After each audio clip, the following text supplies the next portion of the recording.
नमस्कार साथियों, मैं हूं अनूप ठपकिया। कि सत्र की अवधि 4 दिन सुनिश्चित की गई और सत्र प्रारंभ होने से पूर्व 18 अगस्त को कार्य मंत्रणा की बैठक होती है। कार्य मंत्रणा की बैठक में 19 तारीख का जो एजेंडा है वो तय किया जाता है और ये भी कार्य मंत्रणा में तय होता है कि 19 तारीख को फिर से कार्य मंत्रणा की बैठक होगी और तदनुसार आगे जो है सदन संचालित किया जाएगा। सत्र की जो अवधि होती है, अगर किसी दिन कोई व्यवधान हो जाए तो सत्र की अवधि कम नहीं होती है। लोकसभा में आप देख लीजिए, कई दिनों से व्यवधान हो रहा है तो सत्र की अवधि नहीं घटाई गई, सत्र की अवधि यथावत रहती है। लेकिन सत्ता में बैठे हुए लोग जो विषय हमने उठाए थे उस विषय से जब बचना चाहते थे, हम चाहते थे कि 310 के अंतर्गत जो कार्य स्थगन प्रस्ताव हमारा है उस पर चर्चा हो। जिस तरीके से प्रदेश की व्यवस्था है, प्रदेश का जो कानून व्यवस्था है पूरी तरीके से ध्वस्त है। पूरा प्रदेश नशे के चपेट में है। लगातार हत्या हो रही है, बलात्कार हो रहे हैं, चोरी हो रही है, डकैती हो रही है। हम इन विषयों के माध्यम से सरकार को घेरना चाहते थे। पंचायत चुनाव में जिस तरीके से सत्ता में बैठे हुए लोगों ने नंगा नाच का काम किया है उसको हम सदन में उठाना चाहते थे।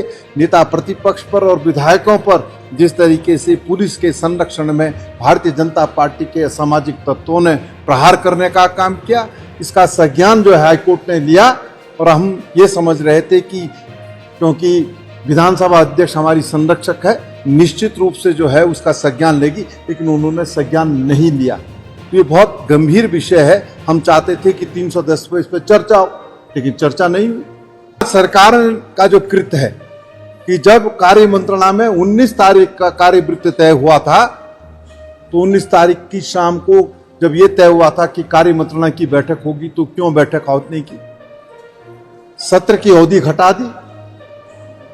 हम चाहते थे कि हम कल और परसों 2 दिन सत्र की अवधि और थी, हम उसमें देवी आपदा पे बात करना चाह रहे थे, हम भ्रष्टाचार पे बात करना चाह रहे थे, हम खनन और आबकारी जो इस प्रदेश को चलाने का काम कर रहे हैं जो लोग, उस पर बात करना चाहते थे। बहुत सारे विषय थे, उन विषयों को हम सदन में लाना चाहते थे, लेकिन सरकार हर बात से बचना चाहती थी और सारा दोष जो है विपक्ष में मढ़ने का काम किया है। आज इस सदन ने सरकार की पोल खोलने का काम किया। 18 अगस्त को कार्य मंत्रणा की बैठक होती है और उसमें 19 तारीख के कार्यवृत्त को स्वीकृति मिलती है और ये हुआ कि 19 तारीख को फिर से बैठेंगे, लेकिन सरकार ने कार्य मंत्रणा की बैठक नहीं बुलाई। क्यों नहीं बुलाई, ये प्रश्न हम पूछना चाहते हैं, क्योंकि सरकार हमारे जो प्रश्न है उसका उत्तर नहीं दे पा रही। इसलिए उन्होंने जो है बिना कार्य मंत्रणा की स्वीकृति के जो है सदन को जो है 1.5 दिन चला करके उसको सत्रावसान करने का काम किया और इसीलिए आज नेता प्रतिपक्ष और मैंने कार्य मंत्रणा से त्याग कर दिया। अपनी राय कमेंट करके जरूर बताएं। हमारे चैनल को सब्सक्राइब कर लें और यदि आप समर्थ हैं तो आप नीचे दिए गए नंबर या फिर QR कोड के माध्यम से हमारा आर्थिक सहयोग भी अवश्य करें। अभी के लिए इतना ही। अगली वीडियो में जल्द ही पुनः मुलाकात होगी। तब तक के लिए नमस्कार।